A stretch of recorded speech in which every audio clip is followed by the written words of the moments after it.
السلام علیکم ناظرین، نوید الہی حاضر ہے پروگرام کار سرکار کے ساتھ۔ ناظرین، اس ہفتے بہت مثبت اور منفی خبریں دونوں ہیں۔ سب سے اہم خبر تو یہ تھی کہ نئی حکومت، نگران حکومت کی تشکیل ہوئی ہے، نئے وزیر اعظم تشریف لائے ہیں، لیکن میں اس سے پہلے بات کرنا چاہوں گا ایک افسوسناک جو واقعہ ہوا ہے جڑاوالا میں، جسے آپ مذہب کی آڑ میں گروہوں نے قانون شکنی کی ہے، اس پہ بات کرنا بہت ضروری ہے۔ اور اس کے علاوہ جو بات کرنا چاہوں گا، جو جھٹکا آتے ہی نگران حکومت نے پیٹرول کی قیمتوں میں اضافے سے دیا ہے، اس نے عوام کی کمر بھی توڑ دی اور امید بھی توڑ دی ہے، اس پہ بھی بات کرنا بہت ضروری ہے۔ اور یوم آزادی سے پہلے گوادر میں دہشت گردوں نے چائنیز انجینئرز پہ حملہ کیا، جس کو ناکام بنا دیا گیا، اور اس کی اہمیت یہ ہے کہ لگاتار سی پیک کو نشانہ بنایا جا رہا ہے، اس پہ غور و خوض کرنا بہت ضروری ہے۔ تو پہلے میں آغاز کروں گا، جیسے میں نے عرض کیا اس سے پہلے کہ ہم نگران حکومت کی بات کریں، میں جڑا والے کے جو ایک واقعہ ہوا ہے افسوسناک حال، اس کے اوپر بات کرنا چاہوں گا۔ اور میں چاہوں گا کہ اقبال شاہد صاحب جو ہمارے ساتھ ہیں وہ پہلے اس پہ بات کریں، خرم اسلم خان صاحب ہمارے ساتھ ہیں، اور آن لائن ہمارے ساتھ ستار خان صاحب ہوں گے۔ تو پہلے میں چاہوں گا کہ اقبال شاہد صاحب اس پہ بات کریں۔ یہ جو جڑا والا میں قرآن پاک کی مبینہ بے حرمتی کے الزام میں مشتعل مظاہرین نے وہاں پہ مسیحوں کے چرچ جلا دیے اور مکانات جلا دیے، اور وہاں پہ بہت وائلنس ہوا، اس نے ایک انٹرنلی بھی مائنارٹیز کے لیے، عام پاکستانی کے لیے اور پاکستان کے امیج کے لیے بہت نقصان پہنچایا ہے۔ تو یہ کیا محرکات تھے اقبال صاحب اس کے اوپر؟ بہت شکریہ۔ دیکھیے، بات یہ ہے کہ قائد اعظم محمد علی جناح کی کئی تقریروں میں واضح ہے کہ یہ ملک سب کے لیے ہے۔ یہاں تمام جو مذاہب ہیں، جو کسی بھی طبقہ فکر سے تعلق رکھتے ہیں، برابر کے جو ہے حقوق حاصل ہیں، اور آئین میں بھی یہی درج ہے کہ جو پاکستانی شہری ہے اس میں ڈسکریمنیشن مذہب کی ہے ہی نہیں۔ لیکن آہستہ آہستہ آپ نے دیکھا کہ کچھ ہمارے جو آپ کہہ سکتے ہیں کہ ایک طبقہ فکر ہے مذہبی، وہ جنونی جس کو آپ کہتے ہیں، جنہوں نے اس ملک کا یہ حال کیا ہوا ہے، انہوں نے آہستہ آہستہ اس ہماری ریاست کو مذہبی یعنی صورت میں اتنا ایڈورٹائز کیا ہے کہ جس طرح یہاں مسلمانوں کے علاوہ دوسرے مذاہب کو کوئی تحفظ حاصل نہیں ہے، حالانکہ ایسا نہیں ہے۔ آپ دیکھیں، انڈیا کو ہم کرٹیسائز کرتے ہیں اور بی جے پی ہے، تو ہم یہاں کیا کر رہے ہیں؟ صورتحال اس وقت یہ ہے کہ جب پاکستان بنا تھا تو تقریباً 18% یہاں مائنارٹیز تھی، اب کتنی ہے؟ یہ بہت الارمنگ سچویشن ہے، پوری دنیا اس کو ڈسکس کر رہی ہے۔ جب ہم FATF میں آئندہ کے لیے ڈسکس ہوں گے تو یہ حشر ہوگا پاکستان کا، دیکھ لینا، اور پہلے بھی اس پر بحث ہوتی رہی ہے۔ اب تقریباً 3.5 ہے، اور آپ نے تھرپارکر میں ہندو جو ہیں وہ کافروں کی صورت میں آپ نے جاتے ہوئے دیکھے، یہ علیحدہ بات ہے، کچھ لوگ وہاں سے واپس بھی آئے کہ وہاں پہ ان کو اس طریقے سے نہیں کہا گیا۔ جڑا والا کی طرف آتے ہیں، اس میں میں سمجھتا ہوں کہ سب سے زیادہ جو ناکامی ہے وہ پاکستان کی انتظامیہ کی ہے، اور عدالتوں کی فیصلے ہیں، اور وکلاء کی ان ایکٹیونیس ہے۔ جب آپ سمجھتے ہیں کہ ایک آئین موجود ہے، اگر ایلیگیشن ہے تو ریاست کا فرض ہے کہ اس کی تحقیقات کرے اور جو مجرم ہے اس کو سزا دے۔ اب جب آپ سارے قوانین اپنے ہاتھ میں لے کے فیصلے کرنے شروع کر دیں گے تو پھر آپ نے دیکھا کہ پوری دنیا میں کیا ہوگا۔ اور یہ جو مکان جلائے گئے ہیں، یہ میں سمجھتا ہوں مسلمانوں کو، ایز اے مسلمان میرا تو بڑا دل دکھتا ہے، وہ ہمارے بھائی ہیں، وہ بھی ایک اللہ کے پاک پیغمبر کو ماننے والے ہیں، پوری الہامی کتابوں ان کی بھی اسی طرح باعث تکریم ہے، اور سارے قرآن پاک میں سیکنڈ کیا گیا ہے تمام انبیاء اکرام کے رول کو اور ان کی مقدس کتابوں کو۔ سب کا احترام اس لیے بھی لازم ہے کہ جب پاکستان میں آپ نے دیکھا کہ 295C ہے، جس کو اس طرح خوفناک طریقے سے کئی دفعہ اس کو استعمال کیا جاتا رہا، لیکن اس میں یہ ڈسکریمنیشن تو ہے ہی نہیں۔ اس میں تمام مذاہب کے لیے ہے کہ کوئی بھی کسی مذہب کی بھی توہین کرے، کسی کی بھی، تو وہ سب کے لیے ایکول اس کو ٹریٹ کیا جاتا ہے۔ صرف یہ نہیں ہے جو ہم نے کچھ لوگوں سے سنا کہ وہ صرف اسلام کا یا قرآن پاک کا ہے، وہ تمام کتابوں، تمام مذاہب کی توہین پر وہی آفینس لگتا ہے۔ میں سمجھتا ہوں جو متعلقہ وہاں کے DPO ہیں، DCO ہیں، تمام لوگوں کو سسپینڈ کر کے عبرت کا نشان بنانا چاہیے۔ سیالکوٹ کے جیسے واقعات نہ دہرائے جائیں۔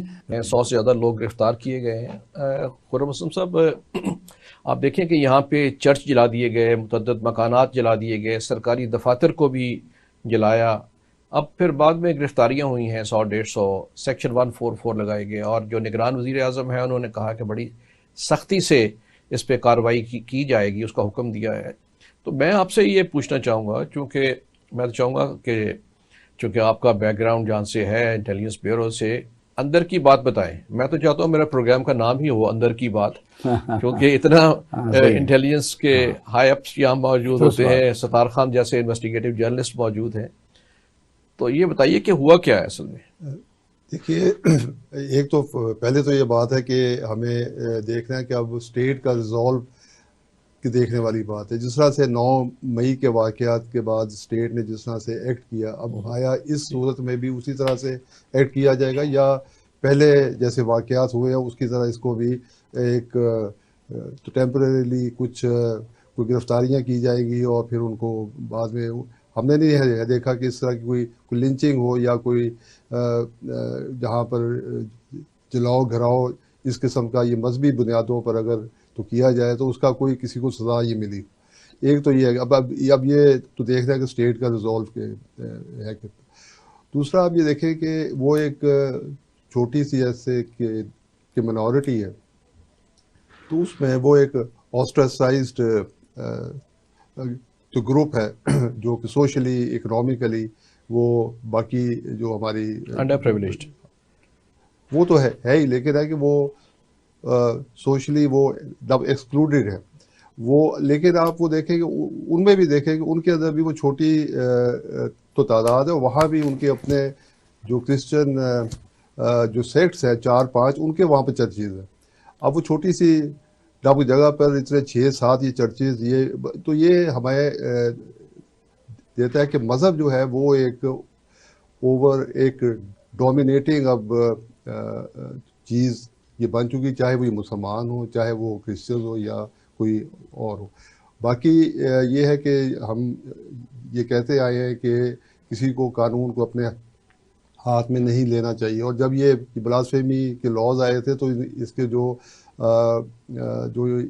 ان کو ڈیفینڈ یہ کرتے تھے وہ یہی تو کہتے تھے کہ لوگ بجائے اس کے کہ قانون اپنے ہاتھ میں لیں, بہتر ہے کہ یہ قانون تو لایا جائے تاکہ ان کو یہ پروسیکیوٹ کیا جا سکے. لیکن ہم وہ دیکھتے اس کا تو کوئی ہمیں کوئی. ٹھیک ہے صاحب, شکریہ, آپ نے ایک اوور آل جو سینیریو آپ نے دیا ہے. ستار خان صاحب کی طرف میں آؤں گا, اس سے پہلے میں یہ بتانا چاہوں گا جو عام طور پہ پتہ چلا ہے کہ 4 سے 5-6 یہاں پہ چرچ چلائے گئے ہیں, لیکن میری اطلاع یہ ہے جو کہ گورنمنٹ کی اطلاع بھی ہے اور انٹیلیجنس ایجنسیز کی اطلاع بھی ہے اسپیشل برانچ کی, کہ 18 چرچ وہاں پہ جلائے گئے ہیں. اور چاہے وہ چھوٹے ہوں بڑے ہوں اس سے یہ فرق نہیں پڑتا. اس میں کہانی اس کے پیچھے یہ بتائی جا رہی ہے کہ جو 2 ملزم جن کے اوپر یہ الزام ہے کہ انہوں نے قرآن کریم کی مبین طور پہ بے حرمتی کی, ان کا نام تھا راجہ اور ایک کا نام ہے راکی, ولد سلیم مسیح. یہ 2 بھائی ہیں, سلیم مسیح کے بیٹے ہیں. اب ان کے متعلق کہا جا رہا ہے کہ انہوں نے یہ کیا, اور مجھے یہ سمجھ نہیں آ رہی کہ کرنے والا اپنا نام کیوں لکھے گا دیوار کے اوپر. بہرحال اس کے بعد کئی اس پہ خیال آرائی کی جا رہی ہیں کہ اس کے پیچھے کیا وجوہات تھیں, کیوں ایسا ہوا, لوکل وجہ ہے یا کوئی اس سے کوئی وائڈر اینگل ہے اس کا. تو اس پہ ستار خان صاحب آپ میں جاننا چاہوں گا, یہ جو میں نے تفصیل بتائی ہے جو انٹیلیجنس ایجنسیز بھی بتا رہی ہیں, اس پہ آپ کیا کہیں گے؟ میرے پاس انفارمیشن, میں نے اس کو پروب نہیں کیا اس جڑا والا کیس کو. یہ ہے کہ یہ ابھی بات ہو رہی تھی تو کراچی کا جو پہلا میئر تھا 1913-14 کی بات, وہ پارسی تھا, اور کراچی کی آبادی زیادہ ہندوؤں کی تھی. 1913-14 کی میں بات کر رہا ہوں. اس کے بعد اقبال شاہ نے تھرپارکر کا ذکر کیا, تو تھرپارکر میں بھی اوور ویلمنگلی ہندوؤں کی تعداد زیادہ تھی, جو اب بہت کم ہو گئی ہے پہلے کی نسبت. ہم لوگ نعرے جو مرضی مارے, چاہے ٹی وی پہ آ کے بیٹھیں, ہم غصے کا اظہار کریں یا ادروائز جلسوں میں کریں یا بیانات کے ذریعے کریں, کنڈیم کریں, اس سے نہیں کوئی فرق پڑتا. آپ نے دیکھنا ہے کہ پریکٹیکلی آپ کا کانڈکٹ کیا کر رہا ہے, کس طرح سے چل رہا ہے. جیسے جو میری یاداشت ہے اس کے مطابق گجرانوالہ میں ایک دفعہ ہوا تھا، کسی حافظ کو مار دیا تھا. اب ایک جرنلسٹ نے، کرائم رپورٹر نے اسے پروب کیا تھا، 4 دن بعد بالکل مختلف صورتحال سامنے آ گئی. وہ یہ تھا کہ وہ ایک مذہبی جماعت کا رکن تھا، اس کا سپورٹر تھا، اور اس نے اپنے کمرے میں حافظ سلمان بٹ کی تصویر لگائی تھی، اس کا وہ سپورٹر تھا. اس کو انہوں نے کر دیا کہ جناب یہ اکٹھا کر کے پہلے اس پہ جو الزام لگایا، وہ تھانے چلے گئے. تھانے جب لے کے گئے تو لوگوں کا ہجوم پہنچ گیا. پھر یہ مسجدوں میں اعلان ہونا شروع ہو گیا کہ جناب اس مرتد کو پکڑنا ہے. ہم نے جا کے اس کو تھانے سے ہجوم نے نکالا اور پھر اس کو زندہ جلا دیا گیا. وہ بندہ خود حافظ تھا. یعنی کہ ایک بندہ ہے، آپ پہلے تسلی آپ نے تو کرنی نہیں ہوتی. مذہبی معاملہ ایک ایسا معاملہ، اس میں تسلی تو ضرورت ہی کوئی نہیں ہوتی. آپ نے آگے بتا دیا، میں نے آگے بتا دیا، بس ہم چل پڑے، منہ اٹھا کے چل پڑے، نعرے مارتے ہوئے چل پڑے. اور پھر ہم نے یہ نہیں دیکھا کہ ہمارے ہتھے کون سی چیز چل رہی ہے. ابھی آپ کہہ رہے ہیں جی 18 چرچز. اب چرچز میں کیا پڑھا ہوتا ہے؟ بائبل پڑھی ہوتی ہے، ان کی مقدس کتابیں پڑھی ہوتی ہیں. تو آپ نے ان کی مقدس کتابیں جلا دی، بائبل کو جلا دیا آپ نے. یعنی کہ یہ کچھ بھی نہیں. یعنی کہ کہا یہ جائے گا کہ نہیں جناب انہوں نے جو بے حرمتی کی تھی وہ بڑی تگڑی تھی، اصل میں بے حرمتی وہ تھی، ہم نے تو کیا ہی نہیں. اگرچہ قرآن میں یہ واضح ہے کہ تمام انبیاء اور تمام جو کتابیں ہیں، الہامی کتابیں، ان کی جو تقدس ہے وہ ایک جیسا ہے، اس کا احترام ایک جیسا ہے. لیکن اس کا وہ نہیں پڑھایا جا رہا میرا خیال ہے. نوید الہی صاحب، اگر میں نے کسی کی مقدس کتاب کا احترام نہیں کیا، میں نے کسی کی عبادت گاہ کا میں نے احترام نہیں کیا، تو میں کیسے، مجھے بھول جانا چاہیے کہ میری عبادت گاہ اور میری مقدس کتاب میں محفوظ ہوگی. جب اگر میں نے نہیں احترام کرنا، اگر میں نے احترام ہی نہیں کرنا، میں نے زبانی کلامی بات کرنی ہے، تو پھر تو کوئی بھی کسی وقت بھی ہو سکتا ہے. پھر ہم انڈیا پہ کیوں کہتے ہیں کہ جی وہاں مسلمانوں کے ساتھ یہ ہو رہا ہے، جب ہمارے ملک میں مسلمان اقلیتوں کے ساتھ یہ کرتے ہیں؟ تو پھر کس منہ سے ہم کہتے ہیں کہ جی انڈیا میں جناب بھارتیہ جنتا پارٹی جو ہے، وہ جو نریندر مودی ہے جناب، وہ یہ کر رہا ہے، وہ مسلمانوں کے ساتھ یہ کر رہا ہے، وہ کر رہا ہے. سمجھ نہیں آتی کہ یار آپ کیسی بات کرتے ہو. میں تو بول نہیں سکتا یہ جڑا ملا کیا جو ہوا ہے. جب آپ یہ بات کر رہے ہیں، دیکھیں یہ جب ہم ناظرین کے سامنے یہ کیس پیش کر رہے ہیں کہ کیوں، 2 سوال تو اٹھتے ہیں نا، کیوں ہوا اور کیسے ہوا. جیسے میں نے عرض کیا، 2 نام میں نے دیے کہ ان کو مین ملزم سمجھا جا رہا ہے اور مطالبہ کیا جا رہا ہے کہ 25 اور ہیں ان کو بھی پکڑا جائے. لوگ وہاں سے دربدر بھی ہو گئے ہیں. اب یہ کہا جا رہا ہے یہ جو 2 بھائی تھے، مسیح راجہ اور راکی ولد جو سلیم مسیح، ان دونوں نے باہر جانا چاہ رہے تھے اور انہوں نے ایک ایجنٹ کو 5-5 لاکھ روپیہ دیا ہوا تھا، یہ میری اطلاع ہے. اور 5-5 لاکھ روپیہ انہوں نے ایجنٹ کو دیا تھا، لیکن ایجنٹ نے ان کو باہر نہیں بھجوایا. اب یہ اس ایجنٹ پہ دباؤ ڈال رہے تھے کہ ہمارے پیسے واپس کرو یا بھجواؤ. وہ پیسے بھی واپس نہیں کر رہا تھا اور ظاہر ہے باہر بھی نہیں بھجوا رہا تھا. تو اب یہ صورتحال ہو گئی تھی کہ لوگ وہاں پہ یہ شک کا اظہار کر رہے ہیں کہ عین ممکن ہے کہ ان کو پھنسا دیا گیا ہو تاکہ اس کو پیسے نہ دینے پڑے. یہ ایک خبر وہاں پہ ہے جو اداروں کے پاس بھی پہنچی ہے. اور اگر ہم سر لارجر، چونکہ تمام مہمانان نے اس پہ روشنی ڈالی ہے، اگر ہم لارجر پرسپیکٹو بھی دیکھیں، اس کا بیک گراؤنڈ دیکھیں، انڈیا میں مئی میں منی پور میں کرسچنز کو کوئی 150 کرسچنز کو وائلنس میں ہلاک کر دیا گیا تھا، جس پہ بہت اپرور ہوا تھا. ایون جب پرائم منسٹر مودی، انڈیا کے پرائم منسٹر جب گئے تھے فرانس، تو اس پہ بھی ان کو اعتراض کیا گیا. EU نے ان کے پہ اعتراضات کیے اور UN نے بھی اس پہ اعتراض کیا گیا. اب یہ جو واقعہ ہوا ہے all of a sudden out of nowhere ویئر، تو کیا کوئی ایکولائز کرنے کی کوشش تو نہیں ہے؟ اس کے پیچھے ہماری ولنریبلٹی تو ہے کہ یہاں پہ کرنے والوں کو معلوم ہے کہ لوگ اس ایسے معاملے پہ بلیسفیمی کے اوپر بھڑک اٹھتے ہیں اور یہ ریئیکشن آ سکتا ہے. تو یہ دونوں چیزوں پہ اداروں کو تحقیق کرنی پڑے گی. اقبال صاحب سر کہتے ہیں تا تریا کا وردہ شد اور مار گزیدہ بردہ شد. جب آپ کوئی بر وقت فیصلے نہیں کرتے اور آپ دیکھتے رہتے ہیں، تحقیقات ہوتی ہیں. آپ دیکھیں جتنی انفارمیشن لوگوں کے پاس پہنچ چکی ہے کہ اس نے پیسے دیے، وہ نہیں گیا، اور اس کے لاہور کا ایک بہت بڑا واقعہ اور بہت بڑا جرنلسٹ تھا، اس نے بھی ایسا ہی کیا تھا کسی حافظ قرآن کے ساتھ، سب دنیا کو پتہ ہے۔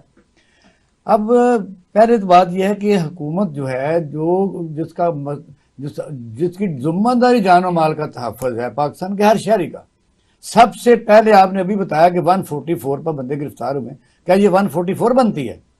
اس کو 144 تو کرنا ہی نہیں چاہیے۔ نہیں، سیکشن 144 بعد میں لگا دی گئی، وہاں پہ مزید وہ ٹھیک ہے، میں سمجھتا ہوں کہ اس کا اس طریقے سے جب ہم دھوکہ دیتے ہیں لوگوں کو، پوری دنیا کو ہم دھوکہ نہیں دیتے، پوری دنیا کے چینل چل رہے ہیں۔ جب فرانس میں خاکے بنے تھے تو آپ نے دیکھا ٹی آر پی نے یہاں لوگوں کے سینکڑوں موٹر سائیکل جلا دی تھی، ہمیں غصہ لگا تھا۔ میں کوئکلی ایک دو چیزیں پوچھنا چاہوں گا ستار خان صاحب، چونکہ آپ ایف آئی اے کے ایکسپرٹ ہیں، تو یہ جو واقعہ ہوا کہ باہر جانے کے لیے 5-5 لاکھ دیے، اس کے اوپر پروب کی جا سکتی ہے کہ یہ واقعہ ٹھیک ہے؟ تو ہم ظاہر ہے کسی ہم طے پہ پہنچ سکتے ہیں بات کی۔ دیکھیں جو ماضی کے واقعات ہیں نا اس طرح کے بے حرمتی کے، بلاس فہمی کے، اس میں بیک گراؤنڈ میں اس طرح کی کوئی نہ کوئی چیز نکل آتی تھی کہ اصل وجہ یہ تھی جس کو اس طریقے کا رنگ دیا گیا، اور پھر بعد میں جو ہے نا لوگ وہ مشتعل ہو گئے۔ یہ کئی ایک واقعہ نہیں ہے، پچھلے کئی واقعات ایسے ہیں جو مور دین مثلا 90% جو میں نے دیکھے اپنے وقت میں، اس کا بیک گراؤنڈ میں اس طرح کی کوئی چیز نکلتی تھی کہ جی بات کچھ اور ہے، پراپرٹی کا آ جاتا تھا، اس طرح کی بات آئی تھی۔ اب یہ جو چیز ہے کہ جناب جس کو پیسے دیے گئے تھے، اب اس کا جو ریکارڈ ہے ایز سچ کوئی ریکارڈ جسے باقاعدہ کہتے ہیں نا کہ بیورو آف امیگریشن کے پاس جو باقاعدہ ادارہ ہے، سرکار کا ادارہ، جس میں باقاعدہ آپ کو پوری فگر ملیں گی کہ 2022 میں کتنے لوگ گئے، کس کس ملک میں گئے، کس کس روزگار میں گئے، سکلڈ تھے، سیمی سکلڈ تھے۔ لیکن یہ جو لوگ ہیں بیچارے، یہ اور طریقے سے جاتے ہیں، یہ لکھ پڑھت میں اس طرح سے نہیں ہوتا۔ پھر یہ ہوتا ہے کہ جو ایف آئی اے ہے وہ ماشاءاللہ پہلے دن کا ایک ایسا ادارہ ہے، پاکستان کے جتنے بھی ادارے لے لیں آپ، نیب اس سے زیادہ نالائق ہے، نیب ایف آئی اے سے زیادہ نالائق ہے۔ ایف آئی اے پھر بھی یہ ہے کہ چلو اگر آپ کرپشن ہے اس کے اوپر تھوڑا سا فوکس کریں، تھوڑا سا آپ نے اس کو ہمت دینی ہے کہ وہ بھی ایک ادارہ ہے۔ نیب بننے کے بعد تو ایف آئی اے تو کسی اس امپورٹنس کی اہمیت تو رہی نہیں تھی۔ نیب ہے، نیب کا یہ ہے کہ میرے خیال میں اگر کرپشن ختم کرنی ہے ملک میں تو نیب کو بند تالا لگا دیا جائے، اگر کرپشن آپ نے ختم کرنی ہے۔ اگر کرپشن کو آپ نے پنپنے دینا ہے تو نیب کا ادارہ بنے رہنا چاہیے، جتنا سب بنائے رکھنا چاہیے، اس کو کنٹینیو کرنا چاہیے۔ تو ایف آئی اے وہ ادارہ ہے، وہ بھی اس ہیومن سمگلنگ میں کئی موقعوں میں بڑی بری طرح ناکام ہوا ہے۔ یعنی کہ یہاں تک ہوا، میں نے آپ کے شو میں ایک دفعہ کہا تھا کہ امریکی کونسل جنرل لاہور نے ایف آئی اے کے افسران اور اہلکاروں کے امریکہ کے ویزے پہ پابندی لگا دی تھی۔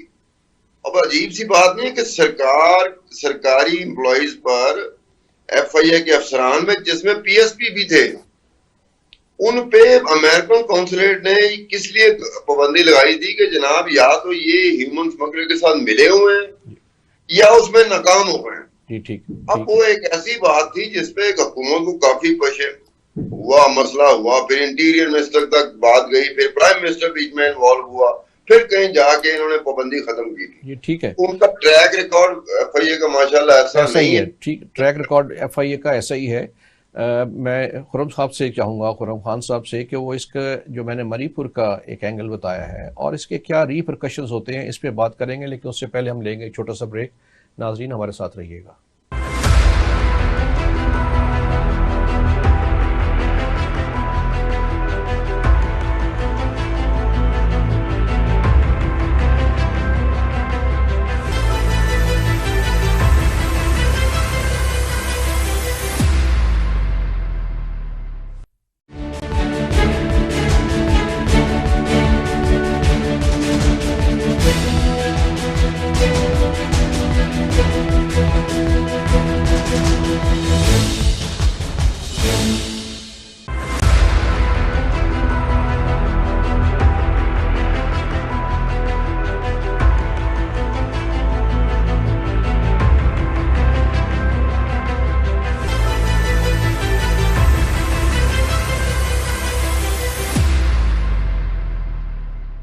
ویلکم بیک ناظرین، ہم بات کر رہے تھے کہ اس واقعے کے محرکات کیا ہیں، تو اس پہ ایک اینگل یہ آ رہا تھا کیونکہ ہم ولنریبل ہیں یا معلوم ہے کہ اس طرح کے کمبسٹیبل سچویشن ہو جاتی ہے بلاسفیمی کے اوپر اور لوگ بھڑک اٹھتے ہیں تو کوئی بھی اس کا فائدہ اٹھا سکتا ہے. میں نے منی پور کا حوالہ دیا خرم اسلم خان صاحب, اس پہ آپ کا خیال میں یہ کہاں تک یہ چانسز ہیں کہ یہ کوئی سازش ہو سکتی ہے؟ دیکھیں جو منی پور ہے وہاں پر جو ہو رہا ہے وہ آفیشیل بیکنگ کے ساتھ ہو رہا ہے, اس پر یہ الزام ہے. یہاں پر وہ کی صورتحال نہیں ہے. یہاں پر وہ اسٹیٹ کی ایک آپ کہہ سکتے ہیں کہ انکیپیسٹی آپ کہہ سکتے ہیں, لیکن کوئی ایسے ولفل انٹینشن اسٹیٹ کی طرف سے نہیں ہے. ڈیفینیٹلی وہ ایک بات ہے. دوسری بات ہے کہ انڈیا میں کرسچنس کے جو خلاف ہے وہ بہت عرصے سے ہے, یہ آج کا نہیں ہے, یہ 20-25 سالوں سے ایسے.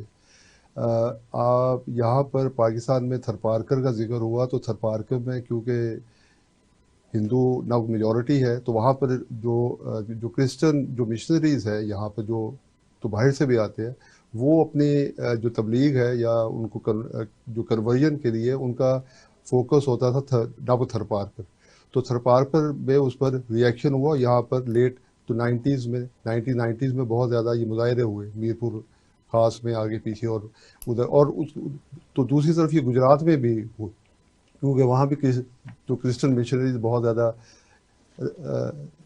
تھے, نو ایکٹیو تھے. لیکن یہ ہم اس کو ایز اے پیرللز ہم تو ڈرا نہیں کر سکتے. نہیں ڈرا کر رہے, میں یہ کہہ رہا ہوں کہ اگر سازش ہوئی ہو کہ چونکہ وہ زیر عتاب ہے انڈیا اس وقت, EU نے UN نے ان کو اس کے اوپر they are being lambasted for it, تو وہ کہیں ایکولائز کرنے کی کوشش کر رہے ہوں کہ چلے ان کا نام بھی آ جائے تاکہ چیزیں ڈائلیوٹ ہو جائیں. وہ دیکھیں وہ تو ہے کہ آپ ہر ایک نے اپنا اسٹیٹ نے ادھر جا کر اپنا کیس یہ لڑنا ہے, انڈیا نے اپنا یہ ہے کرنا. لیکن اب یہ ہے کہ اگر وہ ایسا ہے تو اس میں ہے کہ ہمارے یہاں پہ اتنے گراؤنڈ لیول پر انڈیا اس طرح انفلوئنشل ہے کہ وہ لوگوں کو نو انسٹیگیٹ یہ کر سکتا ہے. یہ میرا خیال بہت جی میرا خیال ہے کہ انوالومنٹس تو ایسے ہوتی ہیں اور انٹیلیجنس سیکرٹ آپریشنز ہوتے ہیں, آپ بھی یہ جانتے ہیں, میں بھی جانتا ہوں. اتنی وہ اچھا, اس پہ میں آخری بات یہ کرنا چاہوں گا خرم صاحب اور باقی مہمانان کہ کل جمعہ ہے, اس سے پہلے دھمکیاں بھی دی ہیں ایک مذہبی پارٹی نے کہ ہم اس کے اوپر احتجاج کریں گے کہ ان کے ملزمان پکڑیں. تو میرا خیال ہے کہ ابھی اس وقت ضرورت ہے کہ سچویشن کو ڈیفیوز کیا جائے مذاکرات کے ذریعے اور قانون کی پابندی کرانے کے ذریعے.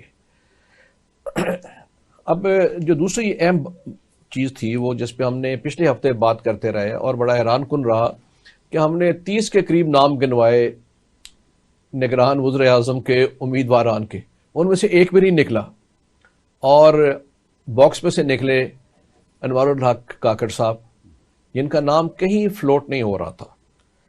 اور آپ یہ دیکھیے کہ اس کے اوپر شاہ محمود قریشی صاحب نے کہا کہ نہ یہ پیپلز پارٹی کی چوائس ہے نہ یہ PMLN کی چوائس ہے.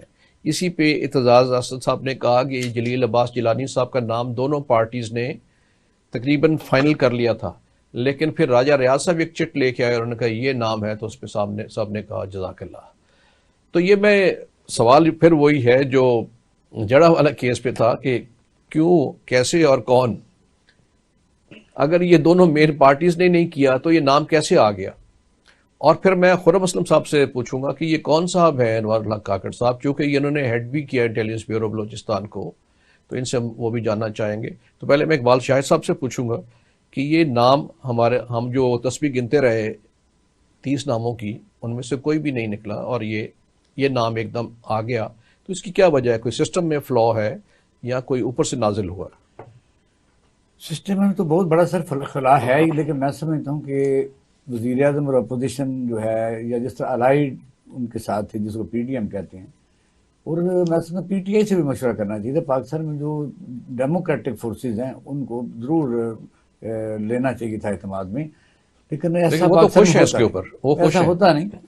آپ دیکھیں شاہ محمود قریشی صاحب خوش ہیں اس کے اوپر, وہ کہہ رہے ہیں کہ اچھا ہے, نہ ان کا نہ پیپلز پارٹی کا ہے نہ یہ PMLN کا ہے. وہ تو اپنے اندر سے غصہ نکال رہے ہیں.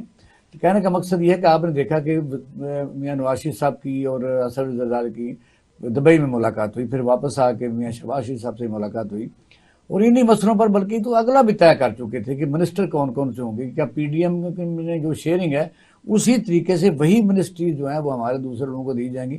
خوش فہمیوں کا تو کوئی علاج نہیں. لیکن آپ نے دیکھا کہ ایک زمانے میں معین قریشی کا کسی کو کوئی پتہ نہیں تھا, پھر ایک دفعہ ہم اسلام آباد بیٹھے ہوئے تھے، قائم علی صاحب بھی بیٹھے ہوئے تھے، خورشید صاحب بیٹھے تھے، آخری دن تھے، تو ایسے لائٹر بورڈ میں ایک بزرگ بیٹھے تھے تو بات نہیں کر رہے تھے، تو مجھے لاہور کے ہمارے دوست ہیں خواجہ انعام، اس نے کہا آپ کو پتا یہ کون ہے؟ میں کہ مجھے تو نہیں پتا، کہتے یہ کالا حلف اٹھائیں گے، ابھی لوگوں کو نہیں پتا، تو بلک شیر مزاری تھے۔ اچھا اس طرح پاکستان میں پچھلے دنوں جو 18 میں سپریم کورٹ جج تھے، ابھی نام بھی اس کا مجھے بھول گیا، یعنی پاکستان تو حیرت کا تھا ہے، اس کا نام بھی لوگوں کو پتا تھا، جو لوگ جانے آپ جیسے جو باخبر لوگ تھے کہ خوش فہمیوں کا تو کوئی رائے، لیکن نام جہاں سے آنا تھا وہ آ گیا، چلو خیر۔ اب اس پر بھی ہمیں صرف یہ دیکھنا ہے کہ وہ ڈیلیور کیسا کرتے ہیں۔ آپ نے دیکھا کہ آتے ہی انہوں نے سلامی تو اچھی دی ہے، انہوں نے پیٹرول ڈیزل مہنگا کیا ہے، اور یہ دیکھیں دن بدن کیسا ہو رہا ہے، ان پر ایلیگیشن بھی آ گیا ہے کہ وہ پختون ہیں، اور وہ باقاعدہ طور پر ان کا ڈومیسائل بھی کافی دنوں تک رہا ہے ادھر کا، اور بار کو جہاں وہ پڑے ہیں وہاں بھی ڈومیسائل ان کا افغانستان کے لگا ہوا ہے۔ اسی پہ ہم پوچھیں گے خرم اسلم خان صاحب سے، کیا لو ڈاؤن ہے جی؟ یہ جو بات آ رہی ہے اس کی کوئی کنفرمیشن تو نہیں ہے، لیکن کہا جا رہا ہے کہ ان کے پاس افغان نیشنلٹی تھی اور یہ باہر افغان نیشنل پاسپورٹ کے اوپر پڑھتے رہے ہیں۔ نہیں، یہ پہلے 2013 میں پی ایم ایل این کے ٹکٹ پر یہ کامیاب ہوئے تھے ایز ایم پی اے، اور جب وہ بلوچستان میں نواب ثناء اللہ زہری کی حکومت یہ بنی تو تب یہ بلوچستان گورنمنٹ کے اسپوکس پرسن بھی رہے 2015 سے 2017 تک، جب وہ حکومت کو ہٹا دیا گیا۔ تو جب ایم پی اے بنے تھے تب تو کوئی ایسی بات نہیں آئی، کسی نے ان کی کریڈینشلز پر کوئی ایسا اعتراض آپ کہہ رہے ہیں کہ ایسی کوئی بات نہیں، یہ زیادہ یہ سوشل میڈیا پر ہے، آپ سیکیورٹی کلیئر کر رہے ہیں۔ ہاں سیکورٹی آپ کو کلیئر ہے، اس طرح سے آپ کو پتا ہوگا کہ جے یو آئی کے مولانا کہ حمداللہ کے بارے میں بھی یہی تھا، اس کے بعد بھی ہوا۔ تو یہ کیونکہ وہاں پر جو آپ دیکھیں نا، وہاں پر جو قبائل ہیں وہ دونوں اطراف ڈیورر لائن کے دونوں ڈب اطراف میں رہتے ہیں، ان کی رشتہ داریاں بھی ہیں، اور وہ تو سارا کچھ ہے، تو اس لیے ہم اس کو زیادہ وہ ایک اسپیشل لو سٹیٹس ہوتا ہے، اور ان کو تو اجازت بھی ہوتی ہے کہ وداؤٹ لو، پہلے بھی تھی پاکستان بننے سے پہلے، پرمٹ تو لے کے وداؤٹ یہ تو ویزا وہ ایک دوسرے تو ملک میں نہیں، آپ پھر کیا جسٹیفائی کر رہے ہیں اور آپ یہ کنفرم کر رہے ہیں کہ وہ تھے؟ نہیں، میں نہیں کہہ رہا، میں کہہ رہا ہوں 2013 میں یہ ایم پی اے الیکٹ ہوئے تھے، کسی نے اس وقت یہ اعتراض نہیں کیا۔ اچھا، اس نے نہیں کیا تھا۔ تو اب یہ آئے کیسے ہیں؟ یہ کیسے ان پہ نظر کرم پڑی؟ کیا صرف چھوٹے صوبے کی وجہ سے؟ ہاں، ایک تو وہ چھوٹا صوبہ ہے، آپ کو یاد ہوگا جب یہ سینسس کا ہوا تھا تو اس میں یہ تھا کہ شاید یہ بلوچستان کی سیٹس یہ کہ بڑھ جائیں گی یا بڑھا دی جائیں گی، اور اس میں یہ تھا کہ کوئی 8-10 سیٹیں اور زیادہ بڑھا دی جائیں گی، کیونکہ یہ ایک، اور جو بلوچ نیشنلسٹ جو پارٹیز سے ان کے لیڈرز ہیں، انہوں نے کئی بار پچھلے کچھ ماہ میں یہ کہنا شروع کر دیا تھا کہ آپ بلوچستان یہ جو الیکشنز ہیں ان کو تو مینوپلیٹ نہ کریں جیسے پہلے ہوتے ہیں، تو ان کے خدشات یہی تھے کہ شاید پھر کوئی ایسے مینیپولیشن ہونے جا رہی ہے۔ پھر آپ نے دیکھا کہ جو سب سے اسٹرانگ جو ریئیکشن آیا وہ بلوچستان سے آیا ہے، اور وہ تو اختر مینگل کا ہے، اور ہمیں یہ پتہ ہے کہ ادھر تو وارڈ میں اختر مینگل اور شفیق مینگل کے دونوں جو ہے گروپ وہ آپس میں متحارب گروپ تھے جن کا آپس میں وہ برسر پیکار ہے۔ ٹھیک ہے، تو وہ یہ ساری، اور یہ کہ یہ ہے تو بلوچستان سے، بٹ ہی ڈزنٹ آپ کو ریپرزینٹ بلوچ، ہی از اے پشتون۔ نہیں تو پشتون بہت بڑی تعداد بلوچستان میں، پورا کوئٹہ یوب ڈویژن آپ ٹل چمن جو ہے نہیں، وہ پشتون ہیں۔ اب ان کی جو ہے نا بلوچستان میں جو تعداد ہے تو ریشو وہ تقریباً اب یہ برابر ہو چکی ہے، لیکن اس طرح سے وہ ہم کہہ رہے ہیں کہ بلوچوں کی وہ کوئی سینس آف تو ایلینیشن کو تو ریموو ہے کرنے، وہ ایسی بات نہیں، کیونکہ ہی از بات قومیت کی نہیں ہے، بات پروونس کی ہو رہی ہے۔ نہیں، وہ جو بلوچستان میں رہ رہا ہے وہ بلوچی سمجھ لیں یا بلوچستانی سمجھ لیں، اور وہاں کا ڈومیسائل ہے، لیکن عرف عام میں جیسے ہے نا، جیسے کہتے ہیں کہ ناراض تو بلوچ ہے اور یہ ہے، تو اس کا کوئی نہ افیکٹ نہیں ہوگا، بلکہ اس میں زیادہ فیول ہوگی، ہو سکتا ہے۔ ٹھیک ہے، بہت شکریہ ستار خان صاحب۔ نئے جو نگران وزیر اعظم ہیں انوار اللہ کاکڑ صاحب، ان کے متعلق جو بات ہو رہی ہے آپ سن رہے ہیں، آپ کے پاس کیا اطلاع ہے کہ یہ کون ہیں، کیا ان کی بیکنگ کیا تھی، کیسے آئے ہیں، اور کیا وجوہات تھیں کہ نہیں لایا گیا؟ پہلے جو بات کی تھی وہ بڑی مناسب بات تھی کہ ہم میڈیا والے میڈیا میں نام ایک کے بعد دوسرا نام, دوسرے کے بعد تیسرا نام, چوتھا نام, پانچواں نام دے رہے تھے. ہم میں سے کسی نے کاکڑ کا نام نہیں دیا تھا. ہم ایسے بات کر رہے تھے جیسے کہ پتہ نہیں ہم سے ہی پوچھ کے جنہوں نے لگانا ہے انہوں نے میڈیا والوں سے پوچھنا. میں نے تو پچھلی دفعہ پوچھا تھا آپ سے, پوائنٹ بلینک پوچھا تھا کہ صرف نام دیں. میڈیا والوں کا یہ حال ہے کہ ہمیں پتہ بہت کم ہوتا ہے, بولتے بہت زیادہ. یعنی کون سی ایسی بات ہے جس پہ ہماری طرف سے یہ نہ بات آئے کہ جی یہ میں نے پتا ہے. اس بات پر پتہ نہیں کیوں شرمندگی محسوس ہوتی ہے کہ بندہ یہ کہے کہ یار اس بات کا مجھے نہیں پتا, مجھے فلانی بات کا پتا لیکن اس بات کا نہیں پتا. اس میں ہم لوگ کوئی کرتے ہی نہیں ہیں اور آ جاتے ہیں یہ. اب نہیں, لیکن میں ستار خان صاحب اس پہ میں آپ سے یہ سوال کروں گا کہ یہ ایک ایسا پروسیس ہے جس میں ایک ٹرانسپیرنسی ہونی چاہیے, شفافیت ہونی چاہیے. اگر سب بول رہے ہیں پچھلے ایک ہفتے 10 دن سے کہ یہ آئے گا وہ آئے گا, جنہوں نے یہ نام دینا ہے وہ چپ کر کے سینے سے پتہ لگا کے بیٹھے ہوئے ہیں اور یکدم نکالا, سب کو حیران کر دیا. یہ کوئی خوش آئند بات نہیں ہوتی. ہم تو توقع کرتے ہیں شفافیت کی, پروسیس سے پتہ چلے. وہ جیسے ایک وہ تھوڑی سی مزاحیہ انداز میں آنا شروع ہوا کہ وہ جب میٹنگ ہوئی پرائم منسٹر کی پریویس اور اپوزیشن لیڈر کی, تو دونوں ایک دوسرے سے پوچھتے رہے کہ کدھر نہ آ رہے ہیں.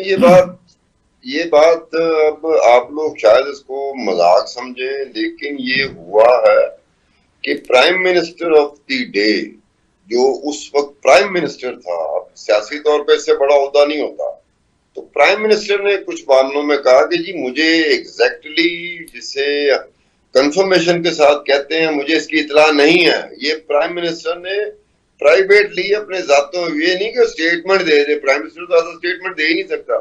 یہ پرائم منسٹر نے 2-3 مواقع میں جو میرے انفارمیشن میں بات آئی کہ پرائم منسٹر نے اپنا کہا پرائیویٹلی اپنے قریبی بندوں کا کہ اس بات کا مجھے نہیں پتا.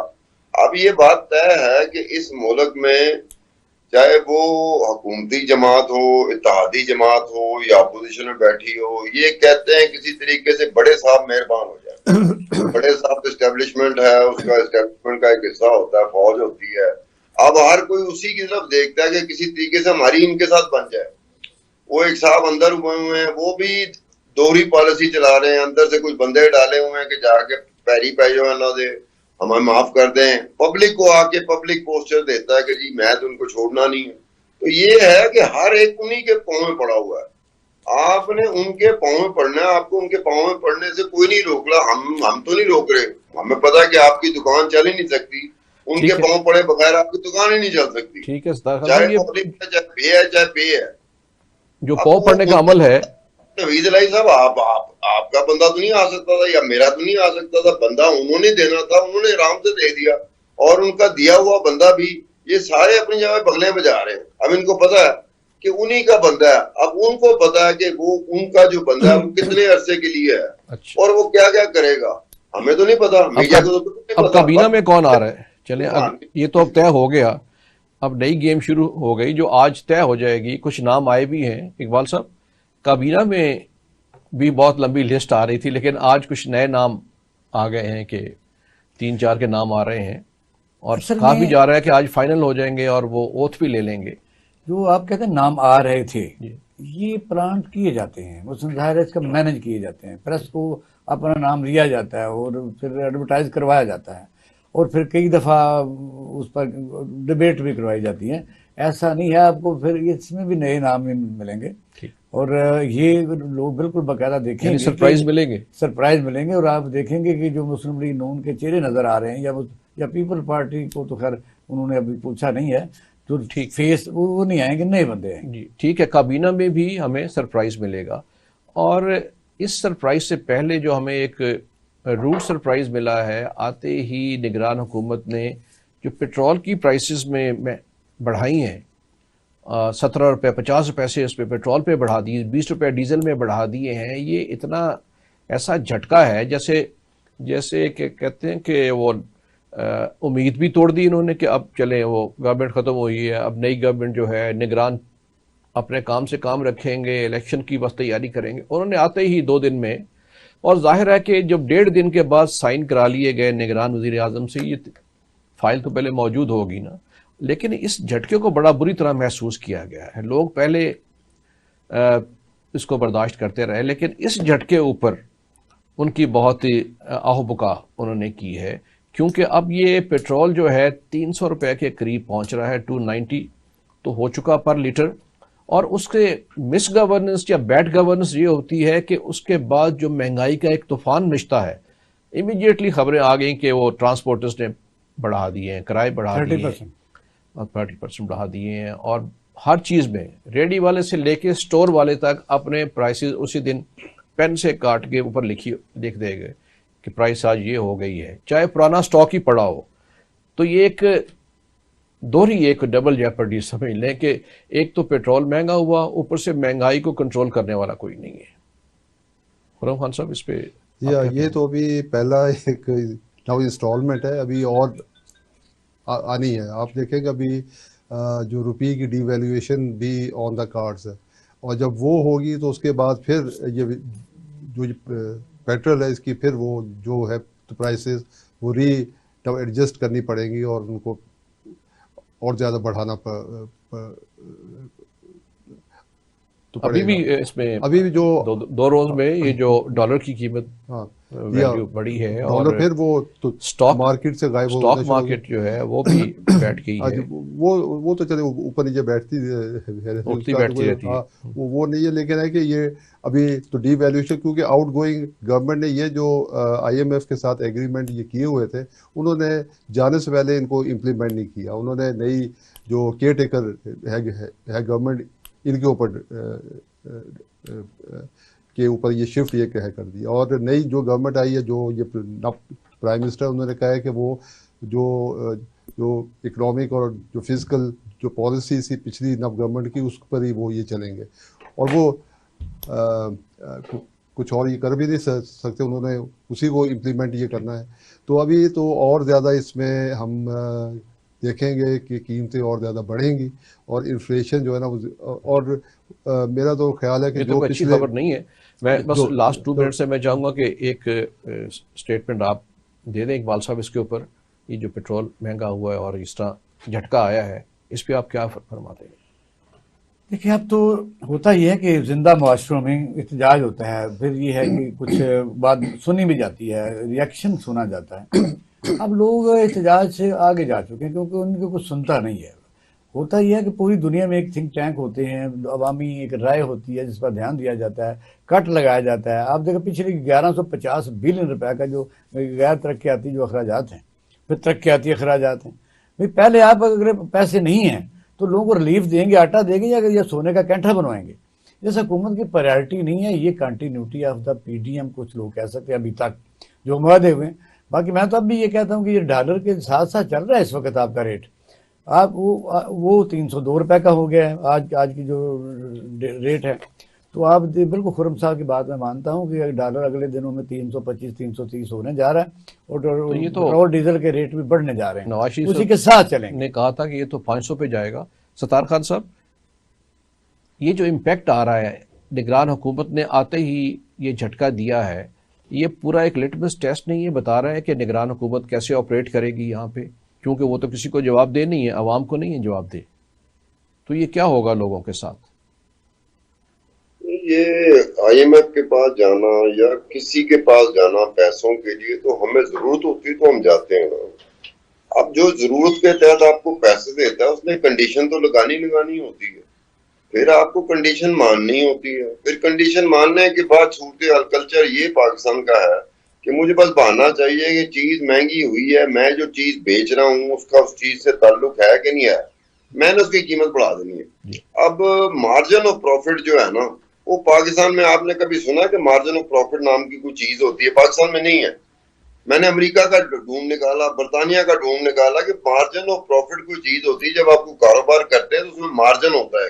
10%۔ پاکستان میں ایک چیز بڑی ہے، میں اس کے موقع کے انتظار میں ہوں، یہ بڑا تو میں ساتھ کا نام لے دوں گا، او بھائی تیل بڑھ گیا ہے، تیل کی قیمت بڑھ گئی ہے، بھائی ڈالر اوپر چلا گیا ہے، او بھائی آپ میرے پاس جو چیز ہے ہر ایک پاکستانی یہی کر رہا ہے، اس کے پاس جو چیز ہے وہ دیکھ رہا ہے کہ اس میں پروفٹ اور مارجن کا پروفٹ کتنا بڑھا سکتا ہے وہ، اس کے اوپر تو آپ کا ہے ہی نہیں کوئی ایسا کوئی میکنزم نہیں ہے، کوئی چیز انفورس نہیں کر سکتے کہ آپ نے اس طریقے سے چلنا ہے۔